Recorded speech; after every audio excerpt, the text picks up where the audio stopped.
Hey everybody, welcome to Keller Williams East Valley Presents Listing Group Therapy. That's what we need in our lives. Plenty of therapy of different kinds, especially in this day and age. And I'm really excited today. We have on with us our guest listing therapist, Michael Hernandez, joining us. And Michael, you somewhat got ambushed to join as our therapist today, but you rose to the challenge, jumped right in, and so thank you and welcome. Thank you for being here today.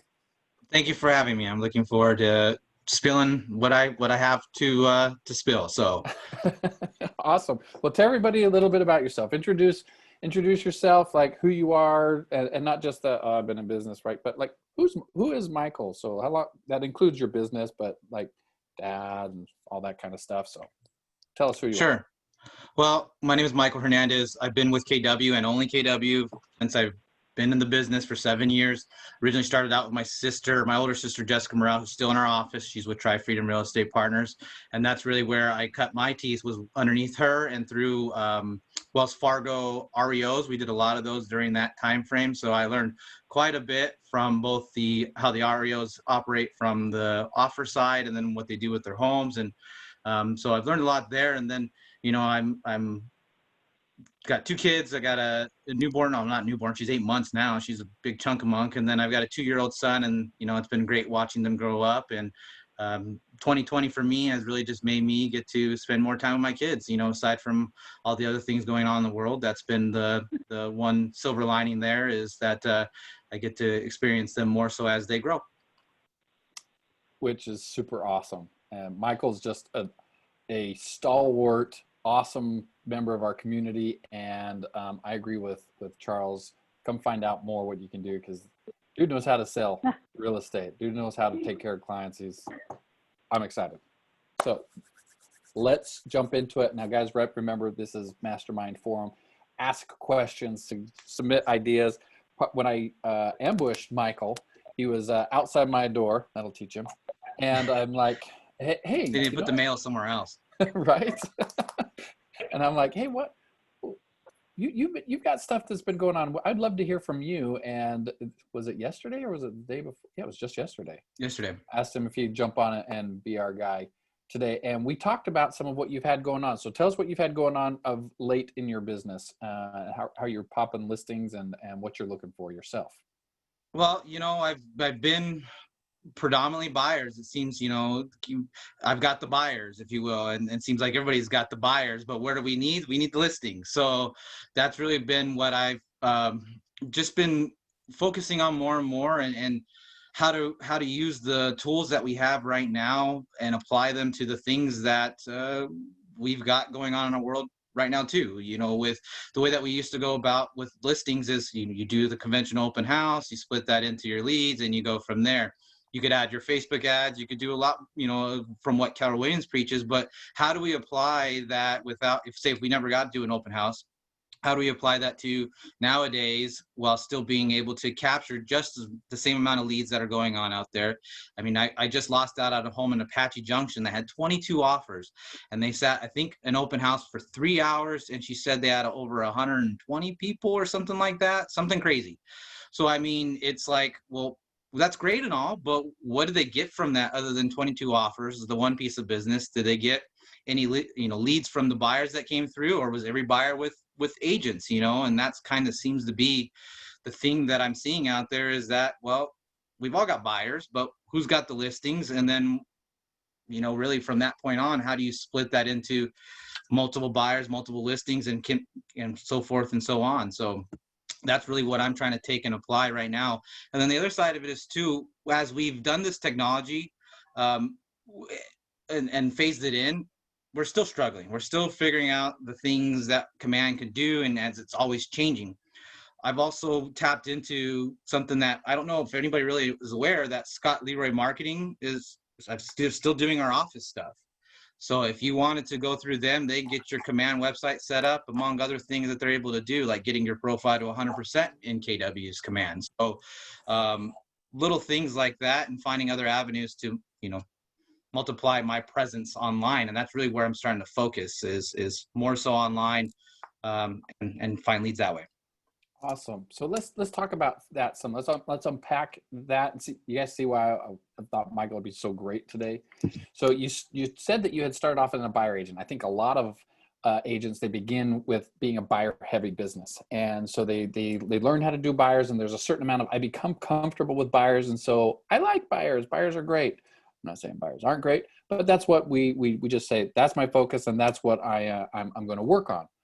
Yet, especially when a market like this shows up, we begin to see why listings are the lifeblood of our business, not just, and I mean business, your business, how you predict for the future, how you pay your bills, everything. It's the lifeblood.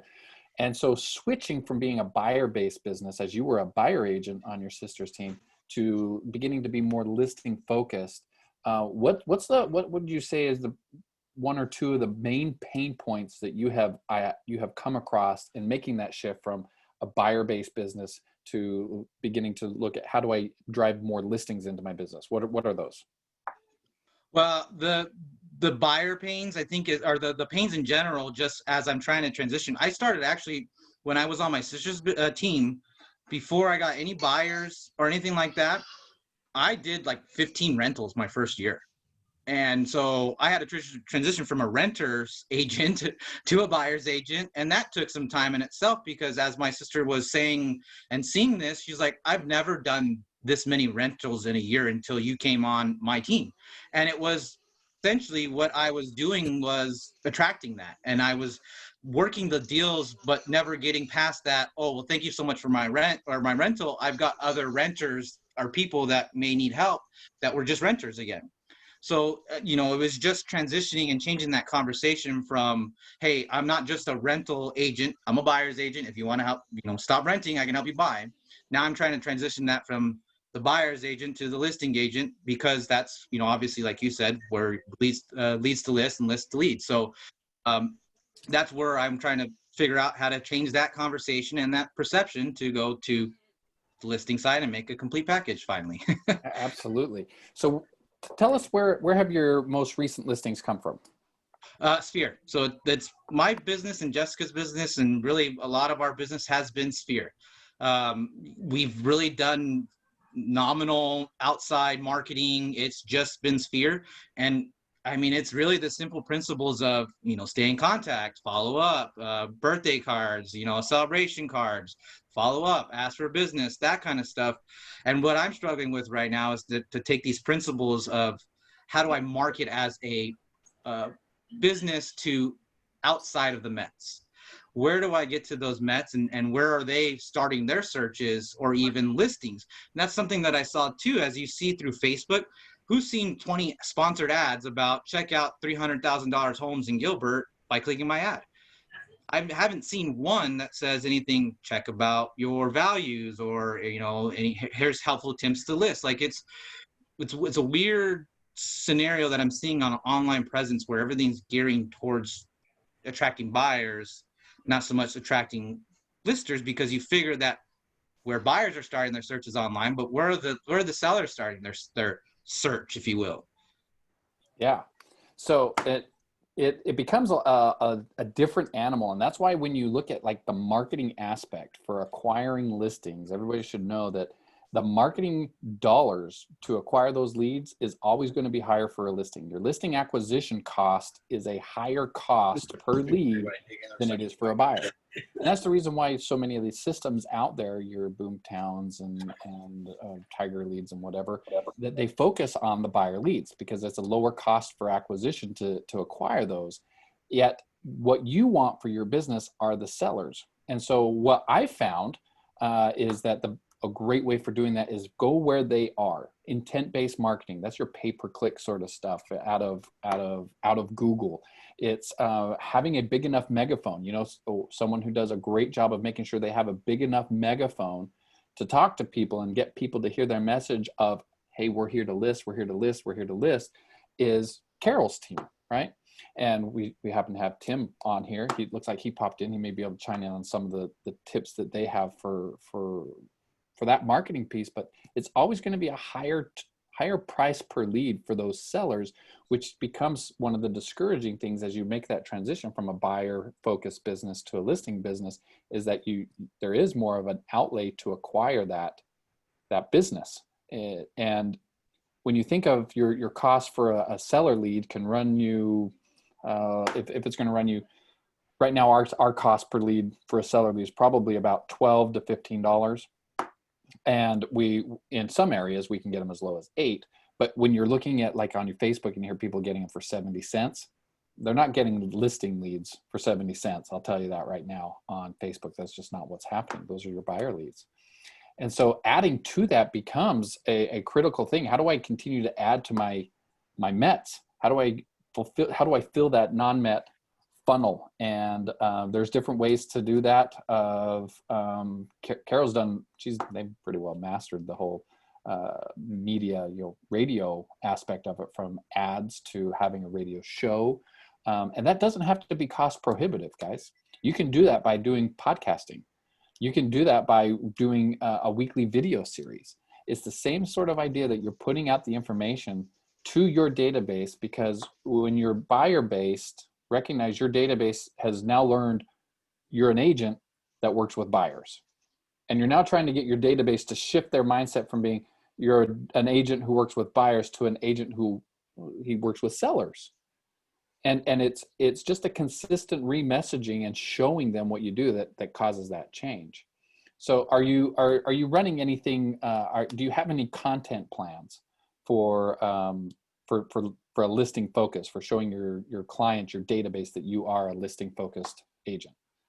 Yeah, so I've got I've got a couple fishing poles out there that I've one cast so far, a couple that I'm in process of making. And so one of the things that I've been doing is essentially in my neighborhood, there's no active listings, in my neighborhood, and the ones that come up are gone. And my neighborhood's in a perfect price point. It's 300,000 and below. So I'm actively looking for the homes that have been in here, and using the tools like Monsoon to target, say, the homes that have been sold for a lower property value, which usually means that was some years ago. And so that's what I'm using to leverage that. As far as the area for my small farm, it's literally 50 homes. I'm just going small and hitting them hard. I mean, I think that's really where coming down to finding out where how to replicate and show proof of your system or of the homes or of the sale by just being that megaphone and sending out cards. I've got a posted ad for this area that has a landing page for a estimated value sheet. I'm working on a couple of other areas to add some more click funnels and landing pages for those. I'm just trying to get more in the vein of advertisements, online redirections, and all that sense, because I feel like right now, in this point in time, and an open house with how many people is coming through, do we miss 5 other sellers when you're talking to the one that's coming through? I just feel like it's more of a possibility for deals to fall through your hands when you're out there in an open house in an area that has that high volume. Do you really get that quality of lead, or do you miss out on those in that moment in time? So I just feel like using that landing page, then getting them into the smart plans and following up through that is a little bit better way to go about getting them. Hopefully, I'm just starting it. I'll let you know the results, but getting in front of them, as we're going out, because that's also the other thing too. If I can get that much advertisement just to get them to want to meet me, I would hope in turn that shows that, hey, look, if I'm doing that for me, what can I do for your home? What can I do for you? Yeah. And I really feel like that's a lot of times it's just in the follow-up, it's just in the megaphone. It's just being persistent. Yeah. And I think the one of the things that we should all look for as you're getting started, we want to lead by revenue. So if we were to take this through, Michael, let's walk through what it would look like to put together a campaign, kind of like what that looks like, to put together that marketing campaign. So we're going to be prospecting based, marketing enhanced for getting started. We're going to play red light, green light. We're going to apply all the right principles here. Sure. So we're going to go through that aspect. Let's talk about what that would look like. And then we're going to say, all right, now I have somebody. I know you have a listing that's coming up that we wanted to talk about too. How do I then leverage that into more business? So let's like kind of walk through the process to get to that point where we have the listing, and then we'll talk specifically about that listing as to what other strategies we use to build additional business opportunities out of that, where we turn that one listing into 2, 3, or more pieces of business. Okay. So first thing I think that's important is that we, in understanding we're going to go through things with the end in mind, is that we say, if I'm going to expect that what I'm putting out there, people are going to check on me, where they're going to go back to, I need to have an online presence. So what are some of the online presence? And this is open for everybody. What are some places you want to make sure you have an online presence in? Well, I want to add that because I have online presences that are out there, but the key word there is present. And so like I've got a LinkedIn that I think I still need to update that I'm working with my sister on. But I don't use that. I don't focus on that. I focus on Facebook. And as I've gone through KW Command and seeing the power there and seeing what Charles done with some of the things and everything else they're building, I decided to focus on that. And so like in my Facebook page, or not my Facebook, I'm sorry, my website, I've actually figured out how to add widgets in there. So I've got a mortgage calculator on my Facebook page. I've got my app that takes you straight to there. You've got your home searches, you've got home evaluations, you got other things that tools you can use. But the main thing is redirecting them back to a site, you know, and keeping everything in line with that. The other thing I started to add was my certifications on Facebook, and I'll have something on my page as well. I think somebody was about to ask something though. Did I cut somebody off? Guess not. Okay. And I think that's right. I think when you're looking at your presence, you want to think about, okay, where are the people are at? And you start out with, you know, LinkedIn needs to be updated, but that wasn't where your focus is. And I think that's important. We can get ourselves bogged down with, okay, I need to update this place, this place, this place, this place, this place. And while, yes, we want to get to the point where it's all updated, focus on just a couple of them.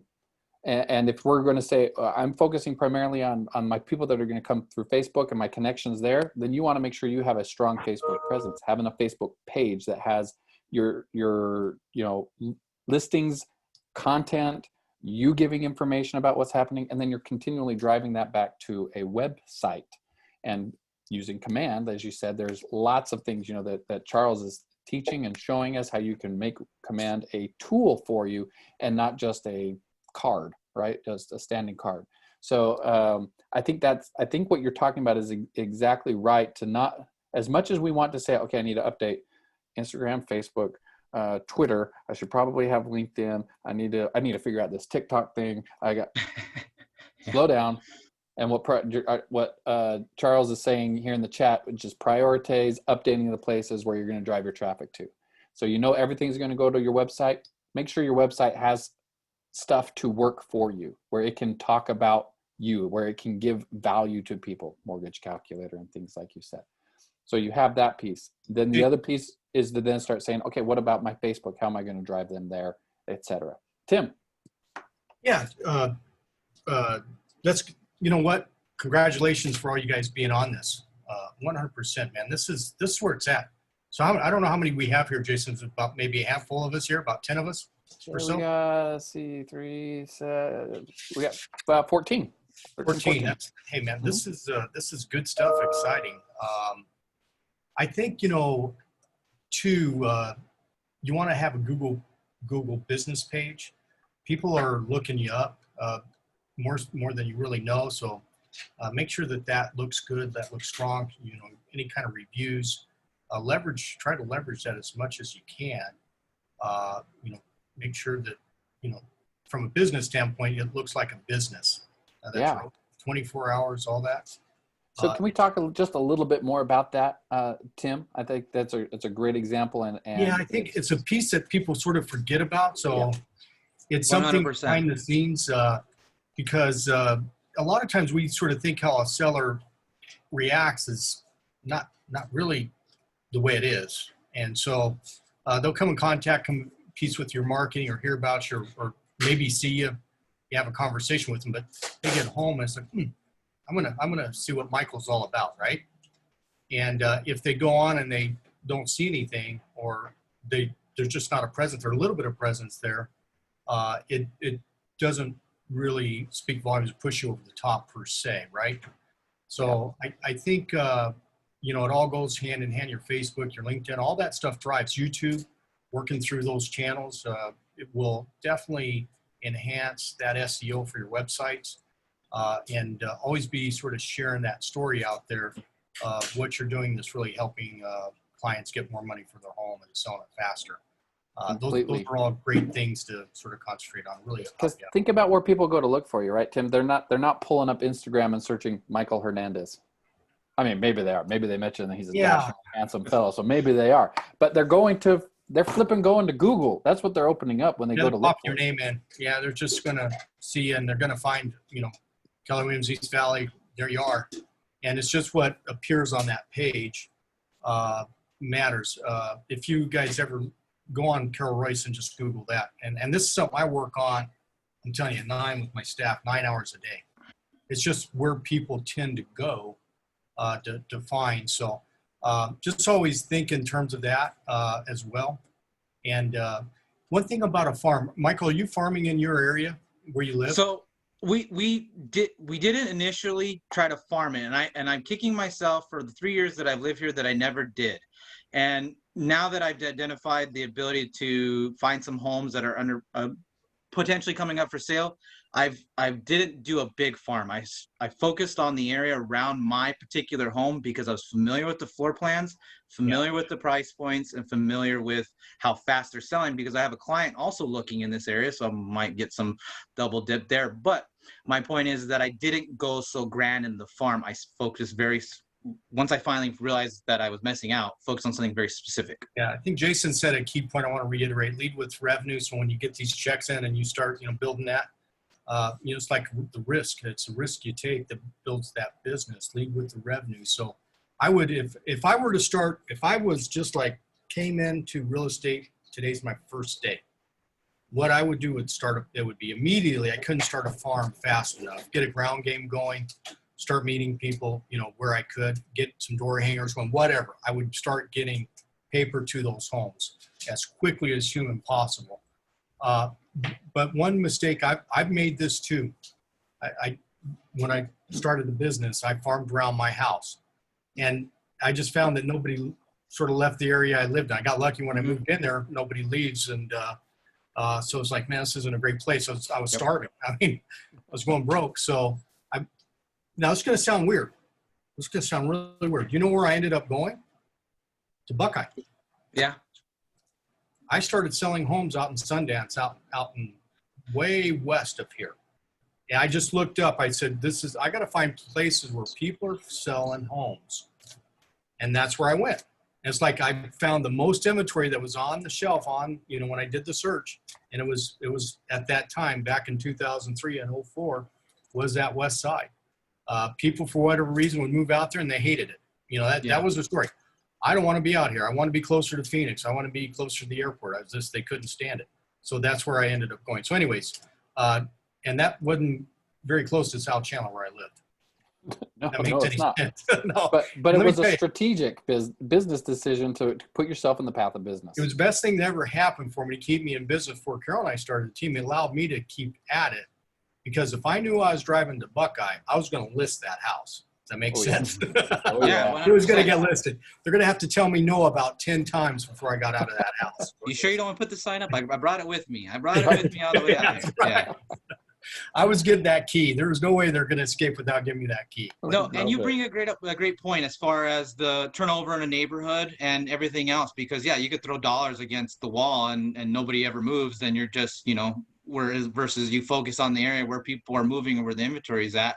And that's something too that I'm starting to see and consider is, okay, not only do you see where the inventory is at, but what price points in the inventory is at, what's the floor plan in the inventory is at, what's the gains in the time frame for the inventory is at. Because I think I was mentioning this on the other listing one where I had a buyer out in Coolidge, and in 4 or 5 months the price jumped up 30 grand on the house he ended up buying from the first time he saw that floor plan to when he actually bought that floor plan on a different home.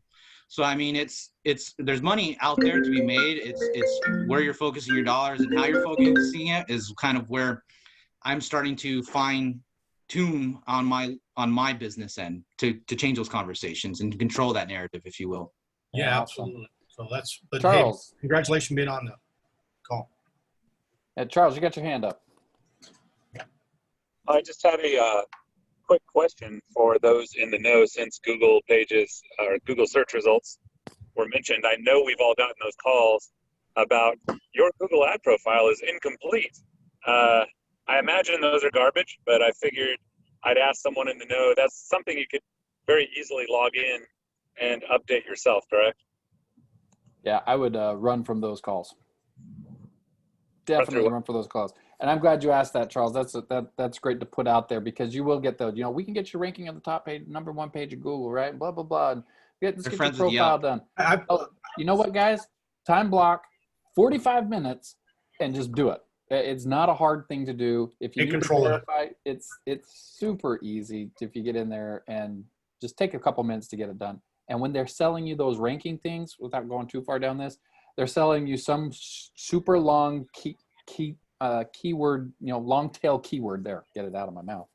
That nobody's searching for. So yeah, if you put in my house in, say, Buckeye on the 3rd corner, look, I'm on the 1st page, right? It's ridiculous stuff like that. Yeah. Well, and you've got, like I just mentioned earlier, Scott Leroy Marketing that's available to us if we really want to have somebody do that type of stuff for us. There's a gal that I've come across on YouTube, and there's plenty of YouTube videos and channels on a lot of this stuff. Charles has been doing his own stuff here too, so he's got great videos as well. I mean, to each their own. One of the people that I did catch on to was a gal out of Vegas, and she's got her own stuff that she's been doing on her YouTube page. But then she's also got a marketing group that does that kind of stuff for Command as well, that if you really wanted to pay, have everything get top of the line and done, then you could. But, if it takes 45 minutes in the morning to do a YouTube video, there's plenty of YouTube videos that can get you, all those stuff and things done in that time frame. It's just a matter of blocking it out. And that's where leading with revenue, where I got frustrated. I was a couple Red Bulls in, already pissed off. I couldn't get this thing to work. It wasn't lining up. How much is it going to be to have them do it? Well, it's $450, so I went right back to trying to figure out how to do it myself. So I mean, it's like, if you really want to spend the money, if you can, but I've we're going to lead with revenue. Right? Yeah, I've hacked stuff. I could do it. I'm just frustrated, and it's okay. There's a good question I always ask. How much would you pay for a seller lead, Michael? How much would I pay for a seller lead? Mm-hmm. Depends on the seller lead. If it was a bona fide, pretty much come list me seller lead, what would you pay? Tell me how much. Let's say on a $500,000 home. Sure, I do it for free right now. How much would you pay for the lead? Oh, I would give you whatever you want to do for that lead. I mean, at this point, whatever gets me that lead, because, well, we've got no listings. Right. So that's sort of the point I wanted to make there. So when we have a condition in our mind, like a lot of times, like through Facebook and through certain mechanisms, like through Boomtown, we try to, use other people to generate these types of leads or whatever. I know for a fact, like Zillow, I think, what is it, 30 or 35% now they're charging? 35. Mm-hmm. Is it 35? Yeah, and people are paying that, right? Yep. Yeah. Some people are paying $2,000, $3,000 for a lead, right? So the question is, what would you be willing to pay for a good lead? And that will really tell you that what I'm trying to really say and convey here is that many times we're not paying enough to get the total results of what you really want to get accomplished, if that makes sense. Yep. It completely does. That's why I say we will give 25% out. Jason, I'll let you go ahead and comment on that. Yeah, it's completely that way. That's why the seller leads are so expensive. And like you're saying, Michael, with the lack of inventory out here, it's like, okay, I will pay more for that to get that seller lead, because I know that once I have that lead and I get that listing, I can create more business from that one. So it's not about my ROI for that one transaction. It's like the entire business that I can spell out for it. A great example is that one of our agents up in Utah, she'd been trying to crack into a farming area, and it was price point, $750,000, $800,000 average price point in there, and she hadn't been able to get in there. And there was a an acquaintance, we'll call it a friend, that was looking to sell, but they were also looking at other options, including one of these, homey places. And when I talked to her, I was like, okay, well, she's like, how do I get this? How do I secure this listing? And I said, well, you can show them the value. We can do all the stuff that we normally do.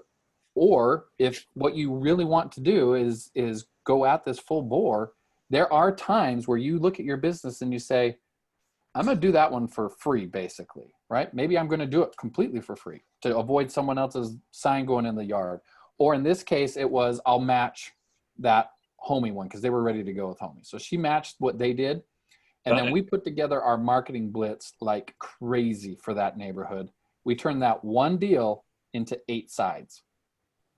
So it was well worth doing it for the discounted price because we needed to crack her into that neighborhood. She had been struggling to get in there, and it was the right business decision for her to go in there. And we turned that into the neighbors, to the one down the street, and buys and sells with them. And it was 8 sides from that one deal because you turn that into multiple opportunities. So I don't know if, go ahead, Tim. Yeah, just saying, by doing that, he leveraged 8 deals.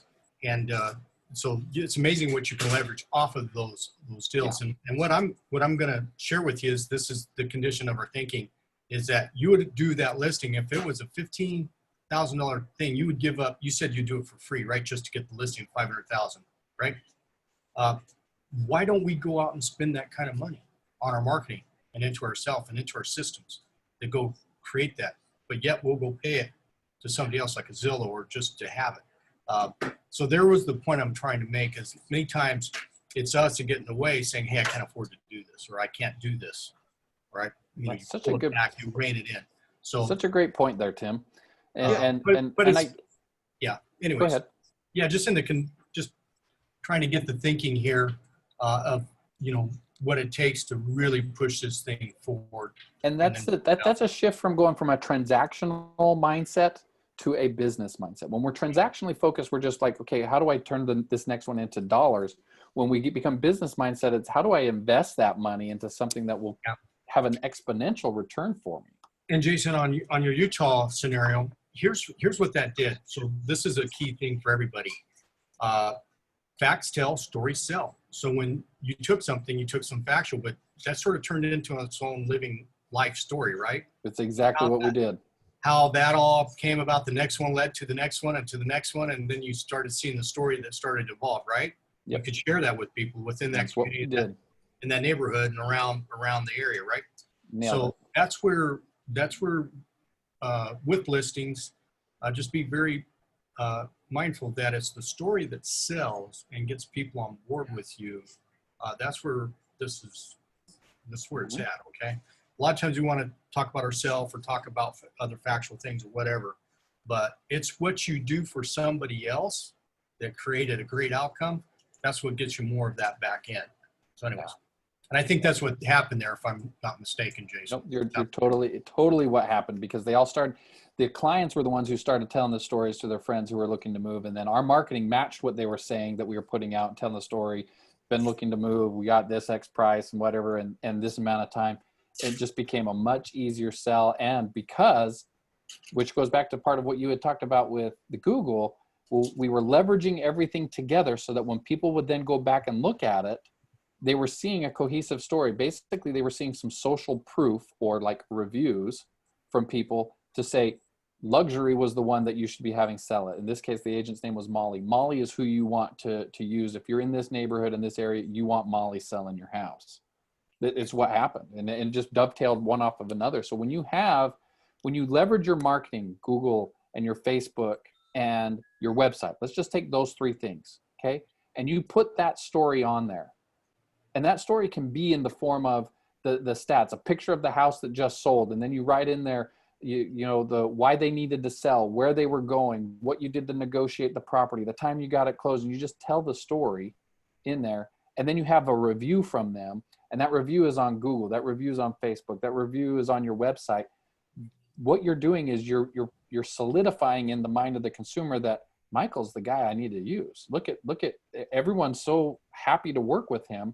And so you leverage just a couple of those pieces into your ability to grab the mind share. And that's what you want for getting the listing. You want to grab that mind share so you're getting the come list me call. And essentially what's happening, folks, is when we look at NAR statistics, NAR says, and I was statistically speaking wrong about this several years ago. I said, the stat right now is like 75% of all consumers go with the first agent they talk to. Well, I started saying, you watch, that number's going to change, because I was finding myself as I went out on listing appointments, they were interviewing additional people and stuff. So I'm like, that number's going to change. That's going to go up. They're interviewing more than one agent. Mm-hmm. Well, the most recent stat that came out said it was 76. So technically I was right. It did go up, but it didn't go up nearly as far as I did. And the reason is because they're interviewing you online. Yeah. They don't have to sit with you one-on-one. They're interviewing you online. They're looking at those Google reviews that Tim talked about. They're looking to see what your presence looks like on Facebook. They're looking to see what your experience has been with your own website and what you're doing. Is it just something static that's sitting there and your last blog post was from 2008, right? Or are you active with what you're doing? That's how they're interviewing you now. And so anymore, really, when you get a call to come list a house, it is a come list me. They've done their due diligence. They're ready to sign and work with you. Many cases, yeah. But you are right, Jason. People are interviewing. It's just the market we're in. Mm-hmm. There's downward pressure on pricing. There's all these kind of things now. So more than last year or the year before. So it's great to generate that lead, but then there's a second half of that, converting it and then getting it, to the third phase of getting it sold. 100%. You still have to have your value proposition. Be able to show that you do what you say you were going to do and that you have a track record. Again, always market to that story, though. I can tell you, doing a lot of radio, different testing and stuff, and just to share, we just ran a series of ads, but the best ad was a story that was Carol's trainer. He had to move to Montana, and we put this on the air. He was having trouble with a home up in Montana. It was contingent on his Mesa home selling. Montana agent wouldn't take the darn offer. So Carol was sort of in a pickle. She's like, hey, you have this guarantee. I'm with you every day when you buy my house, right? This is all coming up. Sorry, I'm gonna give you that guarantee, $300,000 guarantee. And then, but what happened with that story was he was able to buy the Montana home. She took care of his home here in Mesa. And then when we put that out online, when we put that out there on the radio and made it very human, it was like Carol's trainer had a problem, we'll guarantee the sale of the house, blah, blah, blah, blah. And we can do that now with Keller Offers, right? We have capabilities of fulfilling all these now a lot easier than we did 2-3 years ago. So that being said, that ad in itself generated, I think about probably 80 to 90 come listings. People said, hey, I want the deal Troy got. So just an interesting thing here, how stories, things like that, how will resonate when there's some value, some kind of value or whatever story value behind it. If you use that in your marketing, it's amazing. And then you back it up with the stats and figures. It can really be powerful. So anyways. Yeah. And so find ways to use this. And you know what? Instagram stories and Facebook stories makes it really easy for you to actually be able to tell some of these stories and then save them as your highlights, because people are going to go look at them and read them. They may not see them the moment you post them, but they're going to come back and view them. So Michael, let's say now that with this person, well, we wanted to talk about the fact that we put these things out there. You're running stuff to your database. Let's say you're running some pay-per-click, even whatever the case is. You now got somebody who said, I want to do it. You've shown your value proposition. You list it. Now it's time to go live.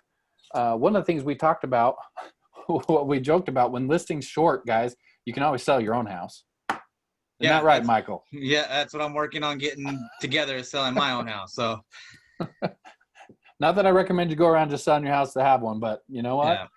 Yeah. That's one thing. That's one way to do it. Another funny story. I got to tell you this. Back in 2005, remember how crazy the market was then?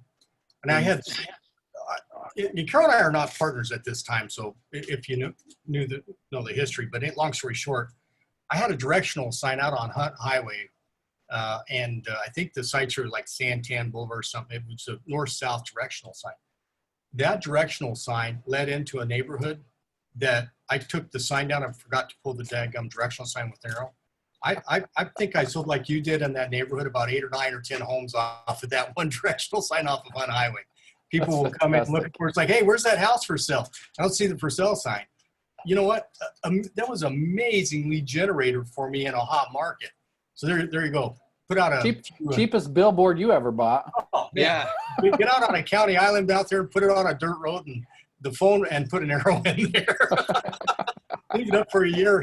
See how many houses you sell off that bad. But anyway, that's sort of it's amazing how different tactics like that can drive different bits of business to you though, right? Well, yeah, and you created a analog advertisement, if you will, and what I'm attempting to do is the same thing in the digital world, in the sense that, you know, through the funnels and through the advertisements, and that way that wherever they go online, their arrow is pointing back to me, and hopefully, you know, that leads to either buyers or listings or not renters, but, you know, I'll take it where I can get it. But yeah, I mean, that's essentially what I'm trying to do on my end, because, well, you know, as we've had things change in our world, we're trying to adapt and overcome. And I think that's one of the biggest things that is going to come out of this is the things we've tried, the things that now becomes what our new normal, if you will, for real estate though. Like what is the new tool that you've been working on that you didn't have before that because of the pandemic forced you to do digitally, or made you learn how to do this? You know, for me, it's building my own website presence and how to figure out how to get everything to play into everything else. Finally building my own farm. Like it's made me grow up a little bit as an agent here, because I've listed homes, I've sold homes, I've never had any issues with doing that. Although, you know, for me, now that I'm on my own, I get to be in control of all that and how it plays into it. And part of that is building it myself, you know, and I'm fortunate that I got to be underneath my sister when I did, because she did have all that stuff built. But, you know, now I get to build it in a certain way, though, that might be a little bit more where we are going in just in general in society. Yeah, I like think you mentioned this. 2020. Yeah. Well, and you mentioned this earlier, Tim, as far as running and making sure your business looks like a business. You know, you've got a company that was around for a long time. We buy ugly houses, right? Well, why didn't they ever pick up the same amount of steam as Open Door or OfferPad? You know, I don't know if it was. Yeah, it's because of marketing. Those are marketing. Exactly. Yeah, it's how they ran their business. Just Open Door and OfferPad out-marketed them. It's the same reason why they steamrolled us. We just got out-marketed. They came in and big money, and same ways, like we're probably tired of 72 hours sold, right? Yeah. Their ads, right? We see them and like you just like it sort of ticks you up. You see the commercial or whatever. It's like, come on. Well, that feels more infomercial than an Open Door or OfferPad presentation to me from a consumer standpoint, but to each their own. Essentially, you're running your business, you want to run your business. But yeah, that's kind of the thing that I feel like that's where we're going, in the sense that, you know, some of the old tricks are still going to be tried and true, but I think there's a lot of avenues online that really agents haven't figured out yet. Yeah.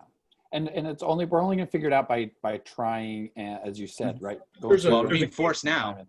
Yep. You know, there's two key words: obscurity, and then I like the word omnipresence. It's like we can do things digitally, but there's other areas that you have to really concentrate on to have an omnipresence out there. So if we were to line up, I don't know, 1,000 cars that I'm facing Warner Road, and we asked each one of those cars, if they drove by, do you know who Michael Hernandez is? And this is the point I'm trying to make. Out of 1,000, how many do you think would raise their hand? I don't know the answer to the question, but that's what I think of, right? It's like, okay, if I could get 100 out of 1,000, that may be pretty good. If you get 500 out of 1,000, that's even better, right? So it's in a general, you know, everybody's looking in different spots. So be cognitive to that and how they review different marketing venues and areas, because I think there's all kinds of opportunities out there to pick up business where people are not looking. Well, and David did that last meeting when he was talking about the absentee owners.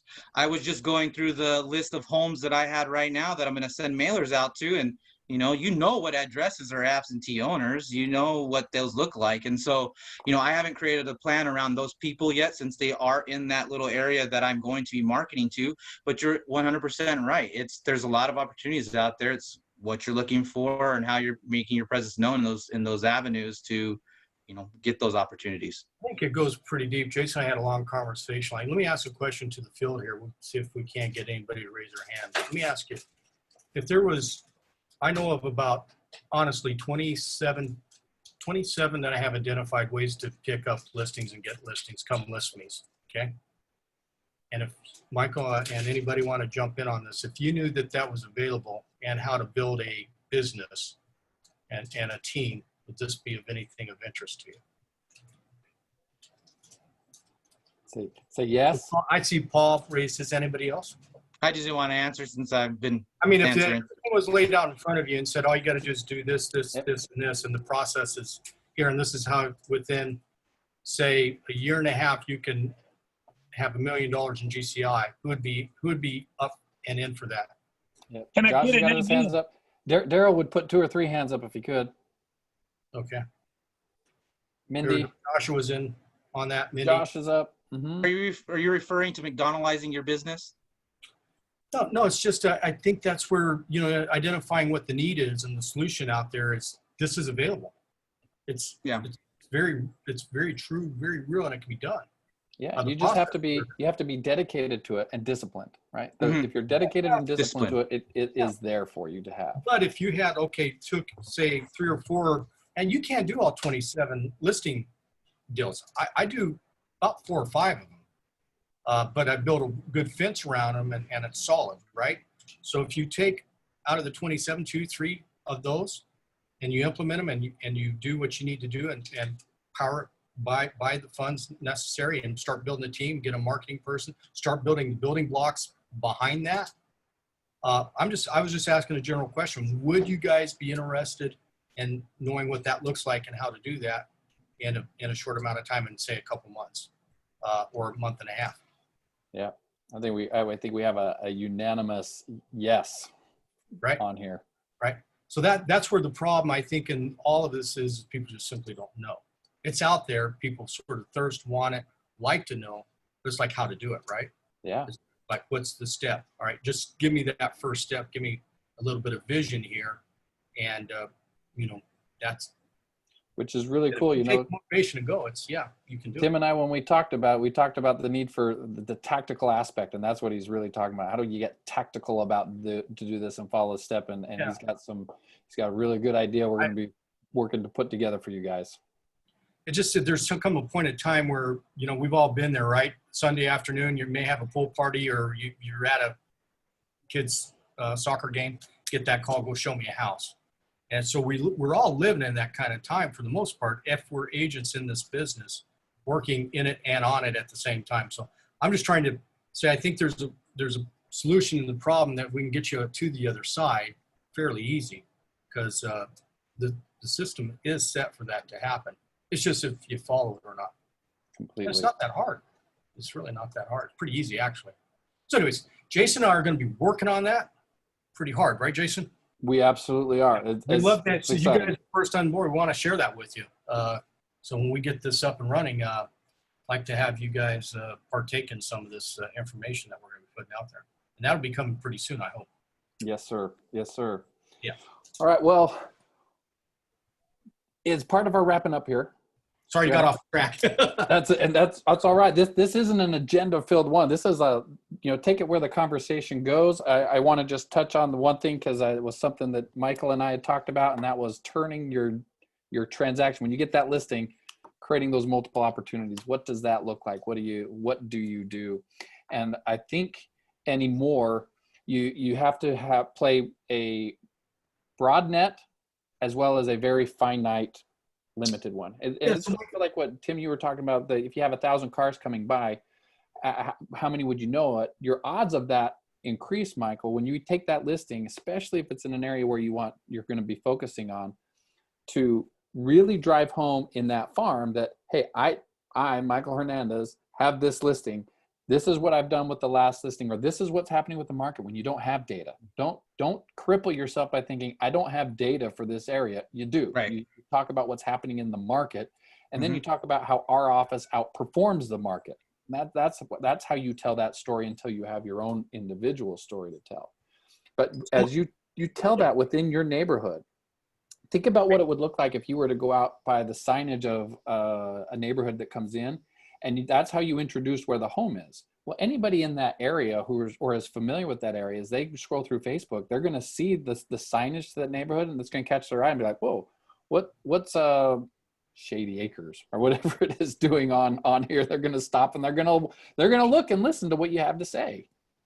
Well, and there's a gentleman out here in Santan that's been, he's got an office over here by the Fry's. And so one of his MOs has been, as I've seen and lived out here, and it only started like a couple months after moving out here, started adding a sign out to the front of to the neighborhood. And so he's been very, very active in doing that, having the sign in the neighborhood, in front of the neighborhood and in front of the house.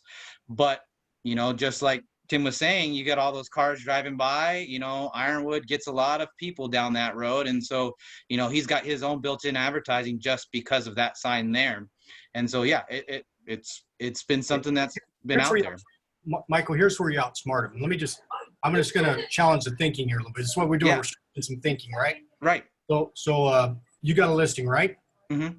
What is in that yard? What do you put in that yard? Signpost. Signpost, okay. And a sign, right? Right. Is there anything else?